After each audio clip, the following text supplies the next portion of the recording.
1 মাস? 1 মাস ধরে ছেলের বিয়ে দেবে তুমি? অত আহ্লাদে কাজ নেই।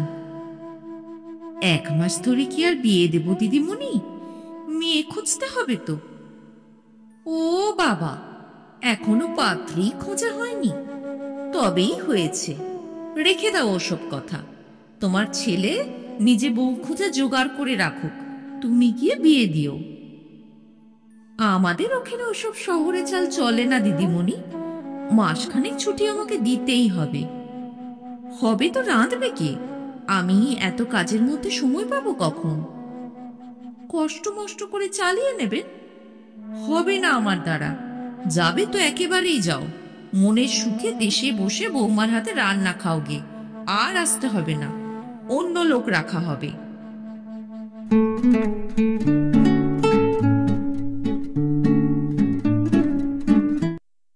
কুসুমকলির ব্যাকস্টেজে আজকের গল্প আত্মসর্বস্ব। শ্রী আশাপূর্ণা দেবীর লেখা আত্মসর্বস্ব। গল্প পাঠে আমি সহেলি। গল্পটি শুনে কেমন লাগলো লিখে জানাতে ভুলবেন না। আজকের গল্প শ্রী আশাপূর্ণা দেবীর আত্মসর্বস্ব। মেয়েকে ফিরিয়ে নিয়ে এলেন বসু দম্পতি। ফিরিয়ে নিয়ে এলেন তার কুমারী জীবনের স্নিগ্ধ পরিবেশে। সেই তার ছোট্ট ঘরখানি, সেই তার একটি দেওয়াল ঘেঁষে সরু একহারা খাট আর ধপধপে বিছানা, সেই ও দেওয়ালে আলনা আর বইয়ের র্যাক, এ দেওয়ালে নিচু টেবিল আর ছোট্ট চেয়ারখানা, বরাবর যাতে বসে পড়ে এসেছে সরবরি। আর বেশি কিছু ধরে নাই ঘরে, তবু ভারী সুন্দর লাগে, ছিমছাম পরিষ্কার পবিত্র। মেয়ের বিয়ের পর ঘরের চেহারাটা পাল্টে ফেলেছিলেন সুজাতা। সংসারের অবান্তর জিনিসগুলো ভরে ফেলেছিলেন এ ঘরে। শ্বশুরবাড়ি থেকে যা 2-4 বার এসেছে সর্বরি, শুয়েছে মার কাছেই। অস্থায়ী সেই আশায় স্থায়ী জায়গা পাবার প্রশ্ন ওঠেও নি। কিন্তু এবারে তো 2-4 দিনের জন্য বেড়াতে আসা নয়, চিরদিনের মতো ফিরে আসা। আবার নতুন করে প্রতিষ্ঠার বিধি রচনা না করে রাখলে ও বুঝবে কি করে যে বরাবরের মতো আশ্রয় নিতে হলেও সমাদরের ত্রুটি থাকবে না তার? কি করে টের পাবে স্নেহাতুর মাতৃ হৃদয়ের আকুলতার পরিচয়? মা বাপ দুজনে গিয়ে নিয়ে এসেছেন। গাড়ি থেকে নেমে একেবারে সোজা এখানে তুললেন। বললেন, এই তোমার ঘর, আবার এ ঘর ফিরে পেলে তুমি। মনে করো যেমন ছিল তেমনিই আছো। মাঝখানে কটা দিন কিছু নয়, স্বপ্ন, ছায়া। বলতে বলতে স্বর বাষ্পাচ্ছন্ন হয়ে এলো অনাদি প্রসাদের। সর্বরী কথা বলছে না, কাঁদছেও না, শুধু বসে আছে মুখ নিচু করে। কেশের ঘন অরণ্যের মাঝখানে পায়ে চলা পথের মতো যে সরু রেখাটি শুভ্রতায় প্রখর হয়ে উঠেছে, উজ্জ্বল বিদ্যুৎ আলোকে আরো প্রখর দেখাচ্ছে সেটা। মুখ নিচু করায় রেখাটা বড় বেশি করে চোখে পড়ছে। সেই দিকে তাকিয়ে সুজাতা সহসা হাহাকার করে উঠলেন। আবার তোর বিয়ে দেব আমি, এ বেশ আমি দেখতে পারবো না। সর্বরী সামান্যতম নড়ে চড়ে বসল। প্রকৃতপক্ষে বেশভূষার খুব কিছু পরিবর্তন ঘটেনি, কুমারী মেয়ের মতোই দেখাচ্ছে তাকে। তবু অবুঝ মাতৃ হৃদয়। অনাদি প্রসাদের দিকে তাকিয়ে আবার বললেন সুজাতা, হিন্দুর মেয়ে হয়ে একথা মুখে আনছি বলে রাগ করো না গো। ও তো আমার যেন আইবুড়ো মেয়ে ছিল, তেমনি আইবুড়োটি আছে। রাগ? অনাদি প্রসাদ একটু বিষাদের হাসি হাসলেন, তারপর বললেন, যাক, এখন ওকে শুতে দাও। কি একটু খাবে টাবে? এইবার কথা বলল সর্বরী, শান্তভাবে বলল, খেতে কিছু পাইনি বাবা। তা হোক, সামান্য কিছু যা হোক খেতে হবে বই কি, বলে দাঁড়িয়ে উঠলেন অনাদি প্রসাদ। ট্রেনের গরমে এসেছেন, স্নান করতে ইচ্ছে করছে। সুজাতা মেয়ের হাত ধরে দৃঢ় স্বরে বললেন, খিদে নেই বললে পাশ কাটালে চলবে না। চল, খাবি যা পারিস, আমাদের সঙ্গে বসে খেতে হবে। আমাদের সঙ্গে বসে খেতে হবে, এ কিসের ইঙ্গিত? সকলের সঙ্গে বসে খাবার অনুরোধের মধ্যে সুজাতার কাতর মাতৃহৃদয়ের আরেকটু অবুঝপনা প্রকাশ হলো কি। মুহূর্তের জন্য কেঁপে ওঠে সর্বরী, তারপর শান্তভাবে বলে, আজ থাক মা। আচ্ছা, আজ যদি নিতান্ত না পারিস থাক, কাল থেকে কিন্তু তোর কোনো ওজর আপত্তি শুনবো না আমি, তা বলে রাখছি। এখন রেলের কাপড় চোপড়গুলো ছেড়ে ফেল, একটু চা কি জল খা। সর্বরী অনুনয়ের ভঙ্গিতে বলে, এমনি শুয়ে পড়ি না মা, আজ আর কিছুই ইচ্ছে করছে না, বড্ড মাথা ধরেছে। একটু চাও খাবে না? এত রাতে? রাত আর কি, 9টাই তো বেজেছে মোটে। আমিও তো ভাবছি আগেই একটু চা। দেখি উনি কি করেন, সতীশটাই 2 দিনে যে কি করে রেখেছে সেই জানে। ঈষৎ চঞ্চল হয়ে উঠে পড়েন সুজাতা। কাল ভোর থেকে সংসারে অনুপস্থিত রয়েছেন। ইতিমধ্যে কে কি অঘটন ঘটেছে কে জানে। সর্বরী বিছানায় শুয়ে পড়ে বলে, আচ্ছা একটু চা দিও, আলোটা নিভিয়ে দেবে মা। সুজাতা দাঁড়িয়ে পড়ে বলেন, আলো নিভলে ঘুমিয়ে পড়বি না তো? চা আনছি। তুমি আনবে? তুমি আবার আনবে কেন? সতীশ নেই? আছে। তা হোক, আজ আমি হাতে করে। শেষ কথাটা কান্নায় বুঝে যায়। আলো নিভিয়ে ধীরে ধীরে চলে যান সুজাতা। অন্ধকার ঘরে একা চুপচাপ পড়ে থাকে সর্বরী। ঘুম না, ঘুমিয়ে পড়বার মতো চোখ এখন নেই। শুকনো খটখটে পরিষ্কার, একটু যেন বেশি শুকনো। সত্য বিধবার পক্ষে এত শুকনো চোখ, এত স্থির ভাব একটু আশ্চর্য বই কি। কাঁদুক না কাঁদুক, মাঝে মাঝে দীর্ঘ নিঃশ্বাসটাও তো ফেলবে। একা শুয়েও নিঃশ্বাস ফেলল না সর্বরী, শুধু একটু যেন অবাক হয়ে ভাবতে লাগলো, মা বাপ তার জন্য এত আকুল হয়ে উঠেছেন, এত ব্যস্ত হচ্ছেন তার একটু স্বস্তির জন্য, কিন্তু সে স্নেহস্পর্শ সর্বরীর মন পর্যন্ত পৌঁছচ্ছে না কেন? ও যেন শ্বাসবন্ধ ঘরের মধ্যে থেকে ওগুলো শুধু দেখতে পাচ্ছে। তবে কি খুব শোক হয়েছে সর্বরীর, তাই এমন হচ্ছে? শোক খুব তলিয়ে ভাবতে চেষ্টা করে সর্বরী। শোক কাকে বলে? প্রিয়জনকে হারিয়ে যে হাহাকার ওঠে অন্তরে অন্তঃস্থলে, তার নামই না শোক। কিন্তু কই সেই হাহাকার কোথায় সর্বরীর? শুধু খানিকটা অস্বস্তি, শুধু সাদা দেওয়ালের মতো খানিকটা ফাঁকা ফাঁকা শূন্যতা। প্রিয়জন কে সে? কদিন আগে যার মৃত্যু সংবাদ এসেছিল, সর্বরীর সঙ্গে তার হৃদয়ের যোগ ঘটল কবে?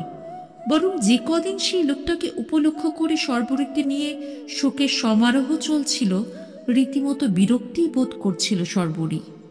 বাপমা গিয়ে পড়ে সে বিরক্তি থেকে উদ্ধার করেছেন। হ্যাঁ, এর জন্য মা বাবার কাছে কৃতজ্ঞ সে। সর্বরীর ভাগ্যে ঘটেছিল এক পৌরাণিক যুগের কাহিনী। মুক্তিকামী পুত্র পালিয়ে গিয়েছিল সংসার ছেড়ে। মা বাপকে কেঁদে কেটে মঠ থেকে ফিরিয়ে আনলেন ছেলেকে এবং একটি বন্ধনরজ্জু সংগ্রহ করে বাঁধতে চাইলেন তাকে। কিন্তু সে চেষ্টা হলো সমুদ্রে বালির বাঁধ। ফুলশয্যায় হাতের সুতো খোলার মতোই বৈরাগী কুমার অনায়াসে ছিঁড়ে ফেলে দিয়ে গেল সেই বন্ধনরজ্জু ফুলশয্যারই রাতে। ব্যাপারটা অতীব শোচনীয়, সন্দেহ নেই, কিন্তু একেবারে পচা পুরনো প্লট। তবু বিয়ের পর এই 1.5টা বছর শ্বশুর বাড়িতেই ছিল সর্বরী। ছেলেকে ফিরিয়ে আনবার জন্য চেষ্টার কসুর করেননি তারা, কিন্তু সর্বরীর ভাগ্যে নেই। পালিয়ে যাওয়া লোকটা এমন জায়গায় পালালো যে ধরে আনবার আশাটুকুও গেল। মঠের কর্মাধ্যক্ষের হাতে লেখা 2 লাইনের একখানি পোস্টকার্ড। সে 2 লাইনের মধ্যেই লেখা হয়ে গেছে সর্বরীর ভবিষ্যৎ জীবনের ভাগ্যলিপি। অন্ধকারে বাইরের দৃষ্টি ব্যাহত হয় বলেই কি ভিতরের দৃষ্টি স্বচ্ছ হয়ে ওঠে? নিজেকে সম্পূর্ণ তফাৎ রেখে সেই স্বচ্ছ দৃষ্টি মেলে ভাবতে চেষ্টা করে সর্বরী। ভাগ্যলিপি কি শিলালিপির মতোই খোদাই করা? পুরনো লেখা মুছে ফেলে আরেকবার নতুন করে লেখা যায় না, যে লেখা লিখবার জন্য সুজাতা কলম ধরতে চাইছেন? ভাবতে ভাবতে হঠাৎ নিজেকে সচেতন করে তোলে সর্বরী। না, ভেঙে পড়লে চলবে না। নিজেকে অপরের করুণার পাত্রী হতে দিতে রাজি নয় সে। খুট করে একটু শব্দ, পরক্ষণে আলোর জোয়ার। চাটুকু খেয়ে ফেল মা। সুইচটা নামিয়ে দিয়ে কাতর কণ্ঠে অনুরোধ জানাচ্ছেন সুজাতা। সর্বরী উঠে বসে সহজ গলায় বলে, দাও। আর শোনো, কি আছে তোমার? হঠাৎ দেখছি বেশ খিদে পেয়ে গেছে। ও ঘরে গিয়ে সুজাতা নিচু গলায় বলেন, যতটা মুষড়ে পড়েছে ভেবেছিলাম তেমন মনে হচ্ছে না, সামলে নিয়েছে। অনাথিপ্রসাদ বোধ করে উত্তরের অভাবেই চুপ করে থাকেন। সুজাতা জেদের সুরে বলেন, এখন তো সব রকম আইনই হয়েছে, তবে কেন আমরা ওর আবার বিয়ে দেব না বলে তো তুমি? বিধবা বিয়ের আইন আজকে হয়নি সুজাতা, ও আইনের বয়স অনেক। ও কি বিধবা বলো না গো? সুজাতা কেঁদে ফেলেন। ভাবলে প্রাণটা ফেটে যায়। একদিনের জন্যও জানলো না স্বামী কি বস্তু। ফুপিয়ে ফুপিয়ে কাঁদতে লাগলেন সুজাতা। আর ব্যস্ত অনাথিপ্রসাদ তার মাথায় গায়ে হাত বুলিয়ে দিতে লাগলেন। দুজনের একই শোক, পরস্পরের সান্নিধ্যই সান্ত্বনা। কিন্তু মেয়ে মা বাপকে তাজ্জব বানিয়ে দিচ্ছে। ঠিক এরকমটা আশা করেননি তারা। সুজাতা চোখের জলে ভেসে মেয়েকে অনুরোধ করতে গেলেন তাঁদের সঙ্গে একসঙ্গে খেতে, অর্থাৎ একই খাদ্য গ্রহণ করতে। যদিও মনে নিশ্চিত ছিলেন খাবে না সে।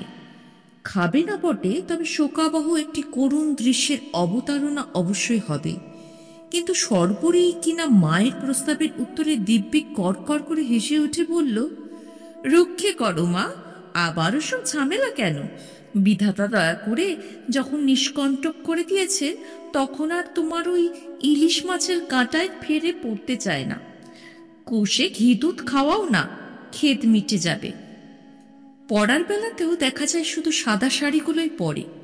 না কুলোলে অম্লান বদনে বাবার ধুতিগুলো টেনে জড়ায়। হাতে অনেকগুলো চুড়ি বালা নাকি ওর ভয়ানক অসুবিধাকর। কানের গহনা নাকি ভীষণ ফোটে। আর গলার হার, সে তো গলায় ঠেকলেই ঘামাচি অনিবার্য। হেসে হেসে গা পাতলা করে এইসব বলবে সর্বরী।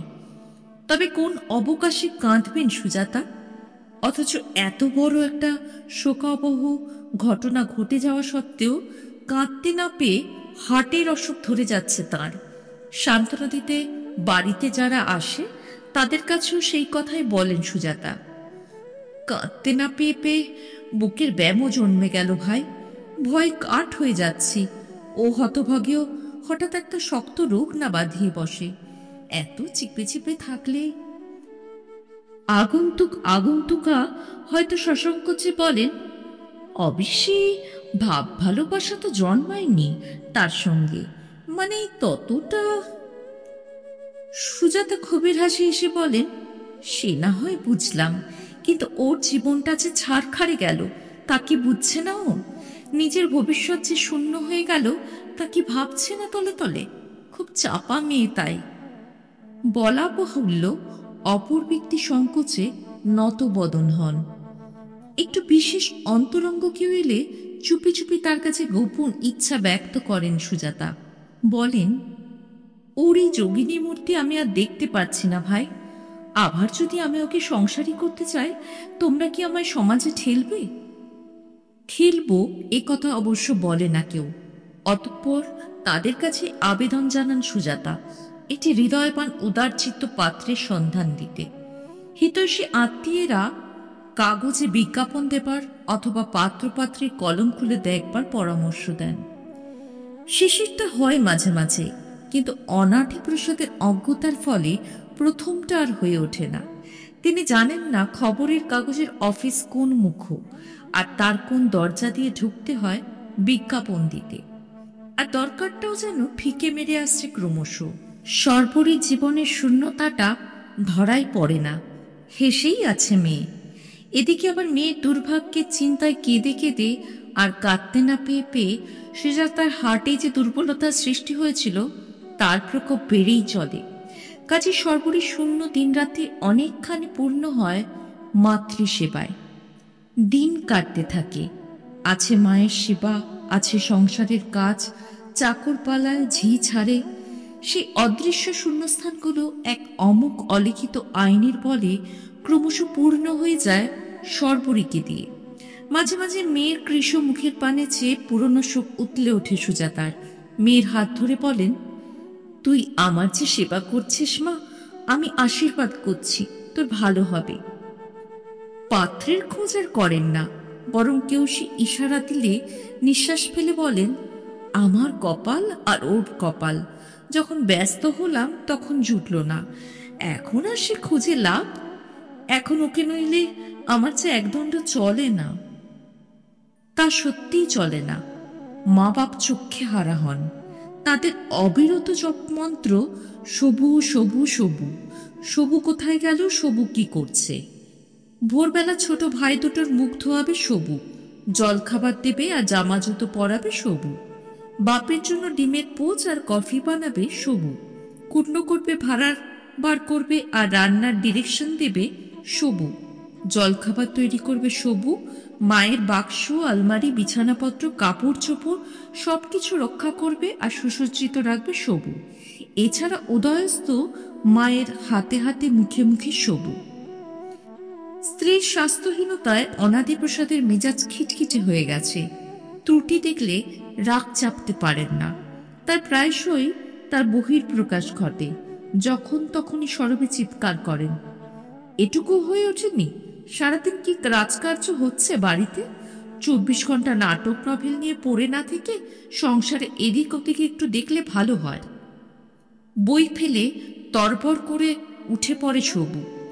ভাইরা নালিশ করে, দিদি খাতায় রুল টেনে দিচ্ছে না, দিদি প্যান্টে বোতাম লাগিয়ে দিচ্ছে না, দিদি শুধু শুধু বকছে।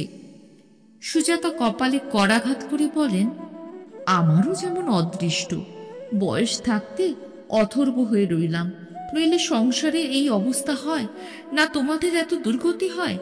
খাচ্ছি দাচ্ছি, মোটা হচ্ছি, রোগ বললে লোকে হাসবে, অথচ হাতে পায়ে এক বিন্দু বল নেই। ওদের হলো মন মর্জির কাজ, ইচ্ছে হলো করলো, ইচ্ছে হলো না করলো না। কি বলবো বলো? দিনটা অবশ্য গৌরবে বহু বচন। ছোট্ট সুন্দর ছিমছাম সেই ঘরখানি অপেক্ষা করে করে হতাশ হয়। জানলা দিয়ে আসে ভোরের রোদ, আসে দুপুরের উদাসী ঝোড়ো হাওয়া, আসে পড়ন্ত বেলার সোনালি আলো, তারপরও আসে সন্ধ্যা স্নিগ্ধ বাতাস। অন্ধকার ঘরের শূন্য পরিমণ্ডলে সে বাতাস দীর্ঘশ্বাসের মতো সঞ্চরণ করে বেড়ায়। সর্বরে শুতে আসে প্রায় মধ্যরাত্রির কাজ ঘেঁষে। তখন বাতাস নিথর হয়ে যায়। সমস্ত দিনের প্রতীক্ষারত ঘরখানা যেন অভিমানে মুখ হয়ে বসে থাকে, সাড়া দেয় না, আহ্বান জানায় না। কর্মক্লান্ত শীর্ণ দেহখানি নিয়ে ছোট্ট হয়ে শুয়ে পড়ে সর্বরী। কোনোদিন পরে আর ঘুমোয়, কোনো দিন কি একটা অস্বস্তিকর গন্ধে ঘুম আসতে চায় না। কিসের গন্ধ অনুসন্ধান করতে বসে মনে পড়ে যায় বিছানাটা প্রায় মাসখানেক হলো ফর্সা করা হয়নি। ভোরের অন্ধকার থাকতে উঠে যায়, দুপুর রাতের অন্ধকারে শুতে আসে, ময়লা হয়েছে চোখেই পড়ে না। বালিশের ওয়ারটা টান মেরে ফেলে দিয়ে ঘুমোবার চেষ্টা করতে থাকে। ইতিমধ্যে একদিন সতীশ এসে আবেদন জানালো 1 মাসের ছুটি চায়, দেশে যাবে ছেলের বিয়ে দিতে। প্রথমটায় অবশ্য আবেদন করেছিল দিদিমণির কাছেই, কারণ হাতের কাছেই তাকে পাওয়া যায়। দিদিমণি উঠল ঝংকার দিয়ে, 1 মাস? 1 মাস ধরে ছেলের বিয়ে দেবে তুমি? অত আহ্লাদে কাজ নেই। 1 মাস ধরে কি আর বিয়ে দেব দিদিমণি? মেয়ে খুঁজতে হবে তো। ও বাবা! সর্বরী চোখ কপালে তুলে বলে, এখনো পাত্রী খোঁজা হয়নি? তবেই হয়েছে। রেখে দাও ওসব কথা, তোমার ছেলে নিজে বউ খুঁজে জোগাড় করে রাখুক, তুমি গিয়ে বিয়ে দিও। সতীশ গম্ভীরভাবে বলল, আমাদের ওখানে ওসব শহরে চাল চলে না দিদিমণি, মাসখানেক ছুটি আমাকে দিতেই হবে। হবে তো রাঁধবে কে? আমি এত কাজের মধ্যে সময় পাবো কখন? কষ্ট মষ্ট করে চালিয়ে নেবে। হবে না আমার দ্বারা, যাবে তো একেবারেই যাও, মনের সুখে দেশে বসে বৌমার হাতের রান্না খাও গে, আর আসতে হবে না, অন্য লোক রাখা হবে। অতঃপর সতীশ গিয়ে প্রকৃত মণিবাণীর কাছে কেঁদে পড়ল। দিদিমণি তাকে জবাব দিয়েছে। সুজাতা তখন নিজের ঘরে পা ছড়িয়ে বসে পান সাজছিলেন আর স্বামীর কাছে খেদ করছিলেন ঘরে অত বড় মেয়ে থাকতে দুটো সাজা পান পাবার পিত্তেশও তার নেই। সেই মুখে এই বার্তা। দিদিমণি? অনাদিপ্রসাদ গম্ভীরভাবে বললেন। দিদিমণি জবাব দেবার মালিক নয় সতীশ। সতীশ গামছার কোণে চোখ মুছল, কথা কইল না। সুজাতা বললেন, কেন, কি অপরাধ হলো হঠাৎ? সতীশ কিছু রেখে ঢেকে ইতিহাসটা ব্যক্ত করল এবং শেষ মন্তব্য করল, আপনাদের বড়লোকের বাড়ি, তাই আমাদের দেশে ঘরে অমন ভারী বয়সের বেধবা মেয়ে সংসারের জুতো সেলাই থেকে চণ্ডীপাঠ সমস্ত করে বাবু। এ বয়সে বসে খেলে কি আর রক্ষে আছে? কথাটা শেষ হতে না হতেই সরপরি ঢুকল ঘরে, মায়ের দুধের বাটি হাতে। সতীশের কথা শেষ হতেই তীক্ষ্ণ গম্ভীর স্বরে বলল, তোমার জামা কাপড় কি আছে?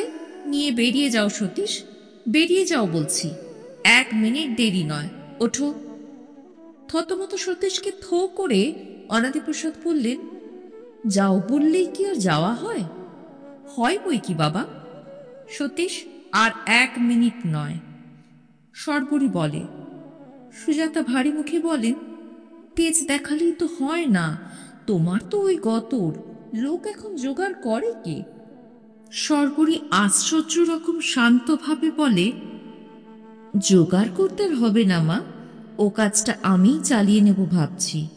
সত্যি বসে খেয়ে খেয়ে এক্সারসাইজের অভাবে স্বাস্থ্যটা খারাপ হয়ে যাচ্ছে। সতীশ, তুমি ওঠো, তুমি না গেলে আমাকেই যেতে হবে কোথাও। সতীশ উঠল। সর্বরীয় বিদায় হলো ঘর থেকে। সুজাতা স্বামীর মুখের দিকে হতাশ দৃষ্টি নিক্ষেপ করে বললেন, দেখলে মেয়ের মেজাজ? দেখলাম বই কি, আমার যেমন অদৃষ্ট তাই মুখ বুঝে এই মেজাজ সহ্য করছি। ও যা তেজি মেয়ে, সতীশকে আর ঢুকতে দেবে বলে মনে হয় না। না দেয় তো আর কি করা যাবে। সতীশও তো বলেছে, মিথ্যে নয়। গেরস্থ ঘরে কে কজন বিধবা মেয়েকে বসিয়ে খাওয়াতে পারে? নিষ্কর্মা হয়ে শুধু নাটক নোভেল পড়ে লাভই বাকি। আমিও তো খরচপত্রে ডুবতে বসেছি। অতঃপর ডোবার হাত থেকে কিছুটা পরিত্রাণ পান অনাদিপ্রসাদ, আর সর্বরীরও ব্যায়ামের ফলে স্বাস্থ্য ভালো হতে থাকে। সাধে কি আর বলে, ভগবান যা করেন ভালোর জন্যে। দেহযন্ত্রের একটায় কোনো কসুর দেখা দিলে অপর কোনো যন্ত্র নাকি বেশি কার্যকরী হয়। কথাটা বোধ করি সত্য। সুজাতার হাতে পায়ের বল গেছে, কিন্তু অনুমান শক্তিটা ক্রমশই জোরালো হচ্ছে। দোতলার ঘরে শুয়ে বসে থেকেও তিনি আবিষ্কার করতে সক্ষম হচ্ছেন বিকেলের দিকে প্রায়ই নিচের তলার রান্নাঘরে আর ভাঁড়ার ঘরে নিতান্ত নির্বান্ধব অবস্থায় কাটছে না সর্বরীর, কেবলই যেন হাসি, গল্প, কথার আওয়াজ পাওয়া যাচ্ছে। ছেলে দুটোও কি তেমনি পাজি, ঠিক একসঙ্গে দুজনের বেড়াতে যাওয়া চায়। অনাদিপ্রসাদেরও ফিরতে প্রায় রাত্রির। সুজাতাকে যে ডাক্তার ওপর নিচে করতে বারণ করেছেন, সে কথা কি ভুলেই গেছেন অনাদিপ্রসাদ? ভুলে গেছেন ঘরে বিধবা মেয়ে? নিচে কে এসেছিল জিজ্ঞেস করতে সাহস হয় না, তবু একদিন না করে পারেন না সুজাতা। বীরস্বরী বলেন, খুব হাসি গল্পে সাড়া পাচ্ছিলাম, আজ বলে নয়, রোজই পায়। সর্বরীর নিজস্ব সুস্থির গলায় বলে, প্রায়ই তো আসে, এসেছিল নন্তুদা। নন্তুদা? হ্যাঁ গো, ছোট পিসির ভাসুরপো, ভুলে গেলে? আগে তো কত আসতো, গল্প ধরলে তো আর রক্ষে নেই।